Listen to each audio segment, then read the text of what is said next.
Welcome back to official Akhtar Rahman sir YouTube channel. एका नवीन व्हिडिओमध्ये आपले पुन्हा एकदा स्वागत आहे। मित्रांनो, आजच्या या व्हिडिओच्या माध्यमातून आपण समाजशास्त्र विषयाचे एकूण 30 प्रश्न पाहणार आहोत, जे परीक्षेच्या दृष्टीने तुम्हाला पेपर 1 आणि पेपर 2 साठी मोस्ट इम्पॉर्टंट हे असणार आहे। मित्रांनो, प्रत्येक जे क्वेश्चन या ठिकाणी आपण ॲड केलेला आहे ते परीक्षेच्या दृष्टीने खूप इम्पॉर्टंट असणार आहे आणि सुपरफास्ट आपण हे 30 प्रश्न या ठिकाणी पाहणार आहोत। मित्रांनो, तर चला व्हिडिओ सुरू करूया। व्हिडिओ सुरू करण्या अगोदर आपण जर आमच्या चॅनलवर नवीन असाल तर चॅनलला सबस्क्राइब करा, साईडचे जे बेल नोटिफिकेशन आहे त्याला देखील ऑन करा, जेणेकरून आपल्याला अशाच प्रकारचे व्हिडिओ वेळेवर पाहायला मिळेल।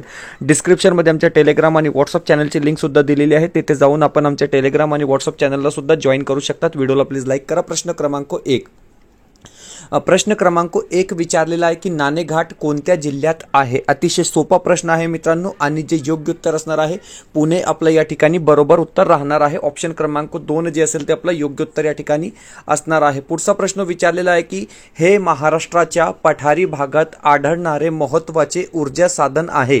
अशा प्रकारे प्रश्न विचारलेला आहे आणि 4 ऑप्शन आपल्याला इथे दिलेले आहे। मित्रांनो, प्रश्न काळजीपूर्वक वाचून घ्या की डॅश डॅश हे महाराष्ट्राच्या पठारी भागात आढळणारे महत्त्वाचे ऊर्जा साधन आहे। नैसर्गिक वायू, दगडी कोळसा, खनिज तेल किंवा मिथेन। तर हे बघा, या ठिकाणी जे योग्य उत्तर असणार आहे आपलं दगडी कोळसा हे महाराष्ट्राच्या पठारी भागात आढळणारे महत्त्वाचे ऊर्जा साधन असणार आहे। ऑप्शन क्रमांक 2 जे असेल ते आपला योग्य उत्तर या ठिकाणी राहणार आहे। पुढचा प्रश्न विचारलेला आहे प्रश्न क्रमांक 3। प्रश्न क्रमांक 3 दिलेला आहे की महाराष्ट्रातील सर्वात मोठे औष्णिक विद्युत केंद्र कोणते आहे। अशा प्रकारे प्रश्न विचारलेला आहे आणि 4 ऑप्शन दिलेले आहे, पारस, कोराडी, भुसावळ म्हणजे आमचा गाव आणि चोला। अशा प्रकारे 4 ऑप्शन दिलेले आहे। लक्षात ठेवा की महाराष्ट्रातील सर्वात मोठे जे औष्णिक विद्युत केंद्र असणार आहे ते कोराडी या ठिकाणी असणार आहे, म्हणजे ऑप्शन क्रमांक 2 जे असेल ते आपला बरोबर उत्तर या ठिकाणी असणार आहे। पुढचा प्रश्न क्रमांक, आता हे बघा स्टेटमेंट टाईप हा प्रश्न आहे मित्रांनो। प्रश्न क्रमांक 4 या ठिकाणी विचारलेला आहे की रत्नागिरी म्हणजे विधान क्रमांक अ दिलेला आहे की रत्नागिरी व सिंधुदुर्ग जिल्ह्याच्या सीमेवरून शुक नदी वाहते आणि चंद्रपूर व गडचिरोली जिल्ह्याच्या सीमेवरून वैनगंगा नदी वाहते। अशा प्रकारे 2 विधान आपल्याला या ठिकाणी दिलेले आहे आणि ऑप्शन दिलेला आहे फक्त ओ बरोबर आहे, फक्त बो बरोबर आहे, ओ किंवा बो दोघी बरोबर आहे किंवा ओ बो चूक आहे। तर हे बघा मित्रांनो, रत्नागिरी व सिंधुदुर्ग जिल्ह्याच्या सीमेवरून शुक नदी वाहते हे बरोबर आहे आणि चंद्रपूर व गडचिरोली जिल्ह्याच्या सीमेवरून वैनगंगा नदी वाहते हे सुद्धा बरोबर आहे। म्हणजे पर्याय क्रमांक जे 3 असेल ओ आणि बो हे आपला काय असणार आहे, बरोबर उत्तर असणार आहे। पुढचा प्रश्न क्रमांक 5। प्रश्न क्रमांक 5 विचारलेला आहे की निर्मलचे डोंगर कोणत्या जिल्ह्यात आहे। मोस्ट इम्पॉर्टंट प्रश्न आहे मित्रांनो की निर्मलचे डोंगर कोणत्या जिल्ह्यात आहे। तर हे बघा 4 ऑप्शन दिलेले आहे आणि नांदेड काय असणार आहे आपलं या ठिकाणी योग्य उत्तर असणार आहे, कारण निर्मलचे डोंगर कोणत्या ठिकाणी आहे तर नांदेडमध्ये आहे। पर्याय क्रमांक नांदेड जे असेल ते आपला योग्य उत्तर असणार आहे। आता पुढचे जे 5 प्रश्न आहेत ते राज्यशास्त्र विषयाशी संबंधित प्रश्न आपण या ठिकाणी पाहणार आहोत।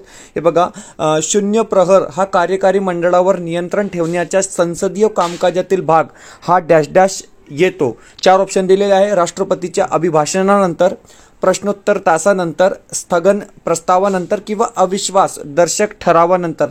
तर हे बघा मित्रांनो, शून्य प्रहर हा कार्यकारी मंडळावर नियंत्रण ठेवण्याचे जे संसदीय कामकाजातील भाग आहे ते प्रश्नोत्तर तासानंतर येतो, म्हणजे ऑप्शन क्रमांक 2 जे आहे ते आपला बरोबर उत्तर या ठिकाणी असणार आहे, पर्याय क्रमांक 2। पुढचा प्रश्न दिलेला आहे, हे बघा प्रश्न क्रमांक 7 दिलेला आहे की भारतात महिलांसाठी डॅश डॅश मध्ये जागा राखीव आहे। 4 ऑप्शन दिलेले आहे। आता महिलांसाठी जागा कुठे राखीव आहे अशा प्रकारे प्रश्न आहे, लोकसभेमध्ये, राज्य विधिमंडळमध्ये, पंचायत राज संस्थांमध्ये किंवा यापैकी नाही। तर हे बघा मित्रांनो, ऑप्शन क्रमांक जे 3 असेल ते आपलं योग्य उत्तर असणार आहे, कारण की भारतात महिलांसाठी पंचायत राज संस्थांमध्ये जागा राखीव असते। ऑप्शन क्रमांक 3 जे आहे ते आपला योग्य उत्तर असणार आहे। पुढचा प्रश्न क्रमांक 8। 8वा प्रश्न विचारलेला आहे की खालीलपैकी भाषिक आधारावर निर्मिती झालेले पहिले राज्य कोणते। अशा प्रकारे प्रश्न विचारलेला आहे आणि जे बरोबर उत्तर असणार आहे आंध्र प्रदेश हे पहिले राज्य आहे ज्याची निर्मिती जी आहे ते मित्रांनो भाषिक आधारावर करण्यात आलेली आहे।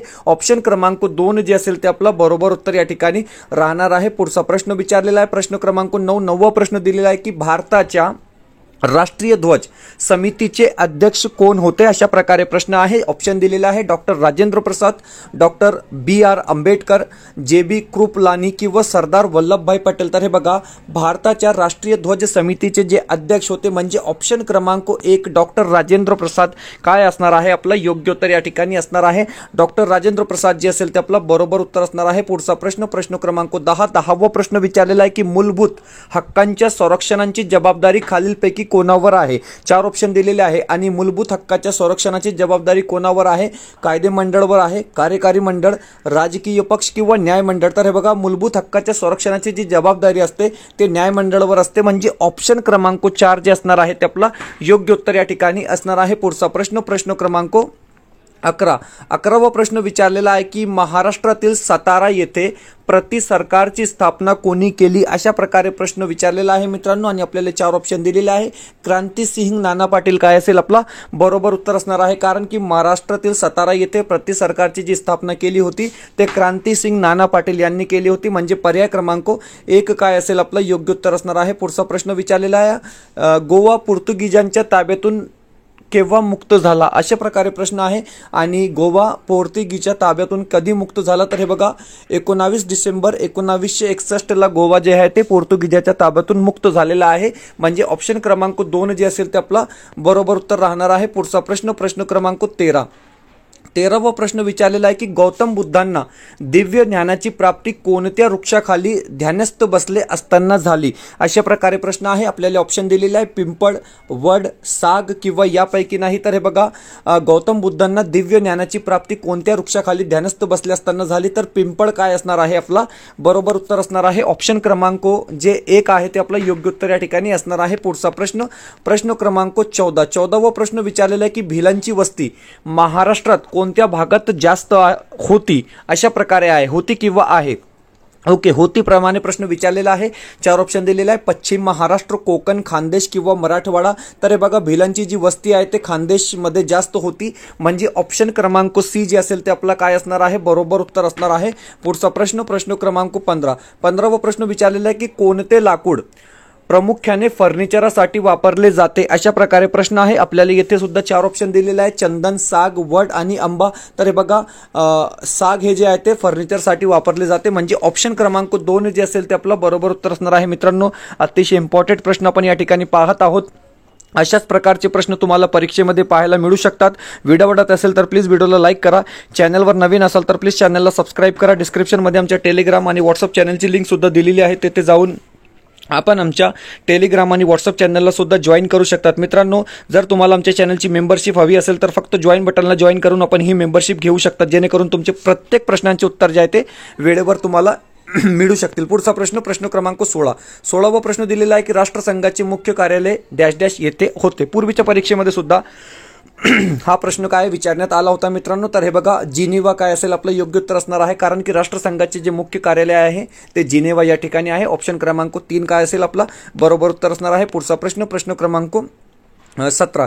17वा प्रश्न दिलेला आहे की 1954 साली 1945 आहे किंवा 54 आहे ते काय माहीत, परंतु या ठिकाणी मिस्टेक झालेली आहे काहीतरी. 1954 साली डॅश डॅश यांनी पंचशील तत्वे मांडली. आता पंचशील तत्वे कोणी मांडली हे फक्त लक्षात ठेवा. 4 ऑप्शन दिलेले आहे आंबेडकर, जवाहरलाल नेहरू, राजेंद्र प्रसाद, सरदार वल्लभभाई पटेल. तर हे बघा मित्रांनो, डॉक्टर बाबासाहेब आंबेडकर, पंडित जवाहरलाल नेहरू, राजेंद्र प्रसाद किंवा सरदार वल्लभभाई पटेल अशा प्रकारे 4 ऑप्शन दिलेले आहे आणि जे योग्य उत्तर असणार आहे पंडित जवाहरलाल नेहरू आपलं काय असणार आहे बरोबर उत्तर असणार आहे, कारण यांनी पंचशील तत्वे मांडली. ऑप्शन क्रमांक 2 जे असेल ते आपलं बरोबर उत्तर असणार आहे. पुढचा प्रश्न क्रमांक 18. 18वा प्रश्न विचारलेला आहे की निमलष्करी दलात पुढीलपैकी कोणाचा समावेश होतो?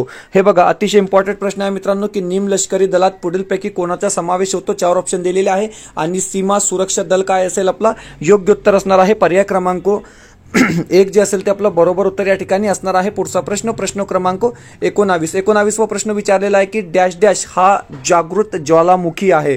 तर हे बघा, व्हिस्युवियस, किलिमांजारो, कटमाई किंवा फुजियामा. तर फुजियामा हे काय असणार आहे मित्रांनो? जागृत ज्वालामुखी असणार आहे. ऑप्शन क्रमांक 2 जे असेल ते आपला काय असणार आहे बरोबर उत्तर या ठिकाणी असणार आहे. पुढचा प्रश्न क्रमांक 20. 20वा प्रश्न विचारलेला आहे की समान तापमान असणाऱ्या बिंदूंना जोडणाऱ्या काल्पनिक रेषेला डॅश डॅश रेषा असे म्हणतात. अशा प्रकारे प्रश्न विचारलेला आहे आणि ऑप्शन दिलेला आहे समभार रेषा, समपर्जन्य रेषा, समताप रेषा किंवा समोच्चता रेषा. तर हे बघा मित्रांनो, समान तापमान असणाऱ्या बिंदूंना जोडणाऱ्या काल्पनिक रेषेला आपण समताप रेषा म्हणतो. म्हणजे ऑप्शन क्रमांक 3 जे असेल ते आपला बरोबर उत्तर या ठिकाणी असणार आहे. पुढचा प्रश्न हे बघा मित्रांनो, या अगोदर आपण एक या ठिकाणी पाहून घेऊया.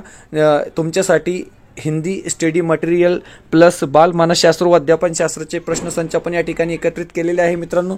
और दोस्तों, अगर अभी तक आपने हमारे हिंदी का क्वेश्चन सेट और नोट्स परचेस नहीं किया तो सिर्फ और सिर्फ 299 में पेपर 1 के लिए, और अगर आपका पेपर 2 है तो दोस्तों 299 में आपको पेपर 2 के लिए हिंदी के नोट्स और हिंदी के क्वेश्चन सेट मिलेंगे दोस्तों, जहां पर आपको शॉर्ट नोट्स है जो टीएटी के लिए स्पेशल तैयार की गई है दोस्तों. और क्वेश्चन सेट में बता रहा हूँ दोस्तों कि हमारे क्वेश्चन सेट को पढ़ने के बाद ही, हमारे क्वेश्चन सेट को देखने के बाद ही क्या है आपने परीक्षा देनी है दोस्तों. उसके बाद आप आपका निकाल देखेंगे दोस्तों, उसके बाद आप हिंदी का रिजल्ट देखेंगे तो आपको कितना बेहतर फायदा जो है इसका मिलने वाला है, क्योंकि एक एक प्रश्न जो है दोस्तों वो हमारे क्वेश्चन सेट में से ही आपको क्या है परीक्षा में देखने के लिए मिलेगा. इस नंबर पे कांटेक्ट कर क्या है आप इसको परचेस कर सकते हैं दोस्तों. साथ ही साथ अगर आप बाल मानस शास्त्र और अध्यापन शास्त्र के लिए भी नोट्स खरीदना, क्वेश्चन सेट खरीदना चाहते हैं दोस्तों, तो आप अभी हमसे कांटेक्ट कीजिए, क्योंकि हमने जो परीक्षा के दृष्टिकोण से बहुत इंपॉर्टेंट, बहुत उपयुक्त क्वेश्चन सेट जो है बाल मानस शास्त्र और अध्यापन शास्त्र को लेकर भी बनाया है दोस्तों. अगर आप कोई एक चीज लेते हैं तो सिर्फ और सिर्फ 199 रुपए में आपको एक चीज मिलेगी दोस्तों. अगर आप कोई भी क्वेश्चन सेट या नोट्स लेते हैं तो 2 चीजें लेंगे तो 299, 3 चीजें लेंगे तो 399 और 4 चीजें लेंगे तो दोस्तों आपको 499 रुपए देना है. टोटल प्राइस 800 रुपए होता है, लेकिन पूरे के पूरे 300 रुपए आपको क्या है इस वक्त ऑफ दिया जा रहा है दोस्तों. तो जल्दी आप जो है इस नंबर पे कांटेक्ट कर परीक्षा में अभी भी 32 दिन का वक्त बाकी है दोस्तों, जल्द ही परचेस कर लेंगे. और मैं आपको बता रहा हूं पर्सनली दोस्तों, जो हमारे हिंदी मीडियम के बच्चे हैं उन्होंने हमारे इस क्वेश्चन सेट को हल कर लेने के बाद, अगर सिर्फ क्वेश्चन सेट आप लेना चाहते हैं तो 199 रुपए में हम आपको ये 10 प्रश्न पत्रिका दोस्तों प्रोवाइड करेंगे. इसको हल कर लेने के बाद, इसको छुड़ाने के बाद ही आपने परीक्षा देनी है दोस्तों. और उसके बाद आप आपका हिंदी का रिजल्ट देखेंगे कि हमारा एक भी बच्चा जो है हिंदी में 25 के नीचे इस बार नहीं रहने वाला है दोस्तों. वीडियो को लाइक कर देंगे, चैनल को सब्सक्राइब कर लेंगे. मिलते हैं देखते हैं अगला प्रश्न. देखिए प्रश्न क्रमांक 21 दिलेला आहे की देवप्रयाग जवळ भगीरथी नदी कोणत्या नदीला मिळते, अशा प्रकारे प्रश्न विचारलेला आहे आणि ऑप्शन दिलेले आहे घागरा नदी, कोसी नदी, अलकनंदा नदी किंवा महानंदा. तर हे बघा अलकनंदा काय असणार आहे आपला बरोबर उत्तर असणार आहे, कारण की देवप्रयाग जवळ भगीरथी नदी कोणत्या नदीला मिळते तर अलकनंदा नदी या नदीला मिळते. पुढचा प्रश्न क्रमांक 22वा प्रश्न दिलेला आहे की गहू उत्पादनात जगातील प्रथम क्रमांकाचा देश कोणता, भारत, संयुक्त संस्थाने, चीन किंवा कॅनडा. तर हे बघा मित्रांनो, चीन काय असेल बरोबर उत्तर असणार आहे, कारण गहू उत्पादनात जगातील प्रथम क्रमांकाचे जे देश असणार आहे ते चीन असणार आहे. ऑप्शन क्रमांक 3 जे असेल ते आपलं योग्य उत्तर असणार आहे. पुढचा प्रश्न क्रमांक 23वा प्रश्न दिलेला आहे की लोकसंख्येच्या दृष्टीने भारतातील दुसऱ्या क्रमांकाचे राज्य कोणते. ओके, लोकसंख्येच्या दृष्टीने भारतातील दुसऱ्या क्रमांकाचे राज्य कोणते तर महाराष्ट्र, आणि पहिल्या क्रमांकाचे राज्य कोणते तर यूपी म्हणजे उत्तर प्रदेश. ऑप्शन क्रमांक 2 काय असेल आपलं योग्य उत्तर या ठिकाणी असणार आहे. पुढचा प्रश्न क्रमांक 24वा प्रश्न विचारलेला आहे की क्षेत्रफळाच्या दृष्टीने महाराष्ट्रातील सर्वात मोठा जिल्हा कोणता. तर हे बघा मित्रांनो, क्षेत्रफळाच्या दृष्टीने महाराष्ट्रातील सर्वात मोठा जिल्हा कोणता या अगोदर परीक्षेत विचारला गेलेला प्रश्न आहे, अहमदनगर असणार आहे. ऑप्शन क्रमांक 4 जे असेल ते आपलं बरोबर उत्तर या ठिकाणी असणार आहे. पुढचा प्रश्न क्रमांक 25. प्रश्न क्रमांक 25 गटात न बसणारे पद ओळखा. आता हे बघा मित्रांनो, 4 शब्द आपल्याला या ठिकाणी दिलेले आहे, कलमा, हदीस, नमाज आणि रोजा. तर गटात न बसणारे पद ओळखा. गटात न बसणारे पद कोणते तर हदीस, कारण हदीस हे फर्ज नाही. आता कलमा म्हणजे हे कंपल्सरी आहे, नमाज हे कंपल्सरी आहे आणि रोजा हे कंपल्सरी आहे, ज्याला आपण फर्ज म्हणतो मित्रांनो, फर्ज म्हणतो. परंतु हदीस हे काय आहे, हे कंपल्सरी नाही, म्हणून ते वेगळे असणार आहे. ऑप्शन क्रमांक 2 जे असेल ते आपलं योग्य उत्तर असणार आहे. पुढचा प्रश्न क्रमांक 26वा प्रश्न दिलेला आहे की पुढीलपैकी कोणत्या देशात राजकीय पक्ष नाही. तर बघा 4 ऑप्शन दिलेले आहे, आणि कोणत्या देशात राजकीय पक्ष नाही तर चीनमध्ये आहे, इजिप्तमध्ये आहे, क्युबामध्ये आहे, परंतु कतारमध्ये राजकीय पक्ष नाही. ऑप्शन क्रमांक 4 जे असेल ते आपलं योग्य उत्तर असणार आहे. पुढचा प्रश्न क्रमांक 27 पंचायती राजचा हा डॅश डॅश पायाभूत घटक आहे, अशा प्रकारे प्रश्न दिलेला आहे. आणि आपल्याला 4 ऑप्शन दिलेला आहे, जिल्हा परिषद, तालुका पंचायत, पंचायत समिती किंवा ग्रामपंचायत. तर हे बघा मित्रांनो, पंचायती राजच्या ग्रामपंचायत हे काय असणार आहे, तर पायाभूत घटक असणार आहे. ऑप्शन क्रमांक 4 जे असेल ते आपलं बरोबर उत्तर असणार आहे. पुढचा प्रश्न, प्रश्न क्रमांक 28वा प्रश्न दिलेला आहे की हुतात्मा स्मारक डॅश डॅश येथे आहे. सोपा प्रश्न आहे मित्रांनो, आणि पूर्वीच्या परीक्षेमध्ये हा प्रश्न सुद्धा विचारला गेला होता की हुतात्मा स्मारक कुठे आहे, तर मुंबई येथे आहे. ऑप्शन क्रमांक 1 काय असणार आहे, आपला बरोबर उत्तर असणार आहे. पुढचा प्रश्न, प्रश्न क्रमांक 29वा प्रश्न दिलेला आहे की उत्तर व दक्षिण भारतातील प्रत्यक्ष सीमारेषा म्हणून ओळखली जाणारी पर्वतरांग कोणती. मोस्ट इम्पॉर्टंट प्रश्न आहे मित्रांनो, भूगोल विषयाशी संबंधित हा प्रश्न असणार आहे की उत्तर व दक्षिण भारतातील प्रत्यक्ष सीमारेषेवर म्हणून ओळखली जाणारी पर्वतरांग कोणती. तर हे बघा 4 ऑप्शन दिलेले आहे. सातपुडा पर्वतरांग, सह्याद्री पर्वतरांग, विंध्य पर्वतरांग किंवा अरवली पर्वतरांग.